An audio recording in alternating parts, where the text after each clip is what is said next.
The spoon slipped from the teacher's hand and clattered against the desk as the classroom buzz suddenly died. The little girl stood up because everyone else was standing, her fingers twisting the hem of her worn sweater. "I didn't have cake," she said, her voice barely louder than the fan above them. "On my birthday." A few kids laughed, then stopped when they saw her face. Near the door, Ethan Cross froze mid-step, one polished shoe still lifted, his assistant whispering, "Sir, the principal is waiting." He didn't move. He leaned closer, as if sound itself mattered more now. The teacher cleared her throat. "Lena," she said gently, "that's okay. You can sit." Lena shook her head. "It's okay," she repeated. "We didn't buy one." Ethan felt something tighten. He had walked into boardrooms full of shouting executives without blinking, but this small voice cracked something open. After class, he stopped the teacher. "Why didn't she have cake?" he asked. The teacher hesitated. "Her parents work very hard," she said. "Sometimes birthdays wait." Ethan nodded, but his eyes followed Lena down the hall. She stopped to help another child tie a shoelace. "You didn't get cake?" the girl asked her. Lena smiled. "Next year," she said. Ethan turned away fast. In the car, his assistant tried to fill the silence.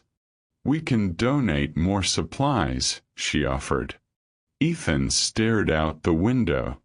"No," he said. "I want to understand." That evening, he sat with the principal. "Her family gave away their savings," the principal explained. "Another family lost their home." Lena agreed. Ethan whispered, "She agreed." The principal nodded. Ethan laughed once, sharp and breathless. 7 years old, he said. And she understands sacrifice. That night, Ethan scrolled through pictures of luxury cakes sent to him by event planners. He locked the phone and whispered to the darkroom, "That's not it." The next morning, Lena tugged her mother's sleeve. "Did I do something wrong?" she asked. Her mother hugged her tightly. "No," she said. Somewhere across the city, a billionaire canceled meetings. "I need time," he said. "This matters. If you're still watching, don't look away yet. What happens next is why stories like this are worth sharing." Ethan returned to the school without cameras, without announcements, carrying a plain box under his arm. The security guard frowned. "Delivery." Ethan smiled. Something like that. In the classroom, Lena traced letters while whispering them to herself. When Ethan stepped in, she looked up. "Are you lost?" she asked. He crouched to her level. "I heard you missed something," he said. She blinked. "A math lesson." The class giggled. He set the box on the desk and opened it slowly. A small chocolate cake appeared, uneven frosting, one candle. "This is for you," he said. Lena's eyes widened, then softened. "For everyone," she corrected, pushing it forward. Ethan swallowed. "For everyone," he agreed. As slices were passed around, Ethan watched her hand tremble as she gave away the first piece. "Do you like cake?" he asked. She nodded. "But I like sharing more." Before leaving, Ethan handed her a small envelope. "Don't open it yet," he said. Lena waited until he reached the door. Inside was a gift card. Her mouth opened, then closed. She walked to a boy near the window. "Your backpack is broken," she said, placing it in his hands.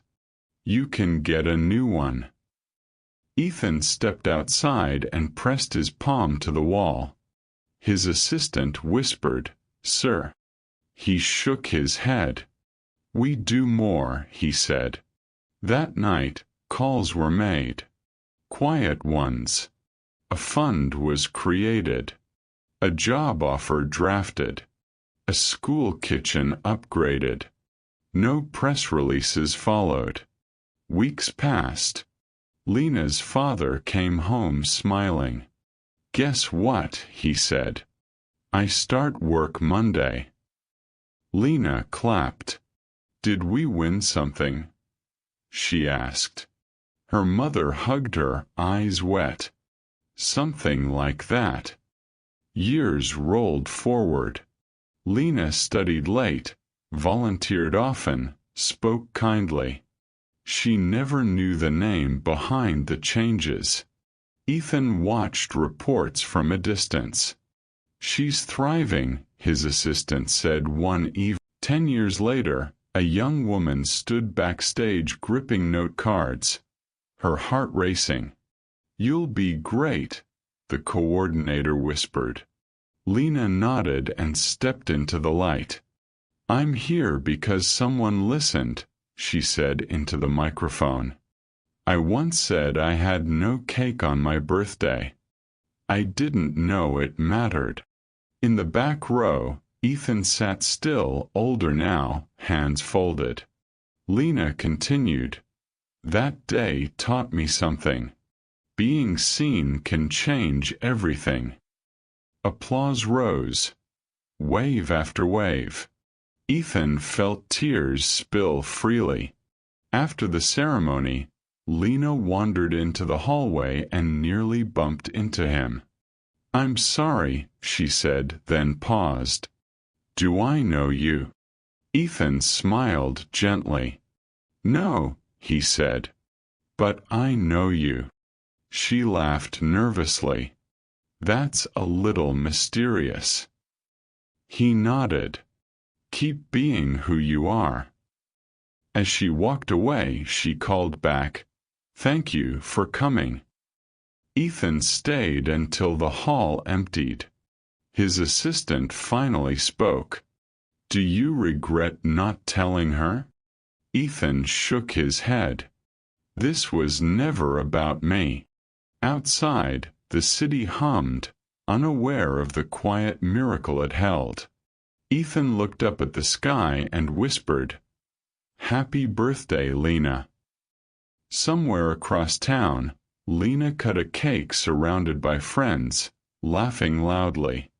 She closed her eyes before blowing out the candles. "I wish everyone feels noticed," she said.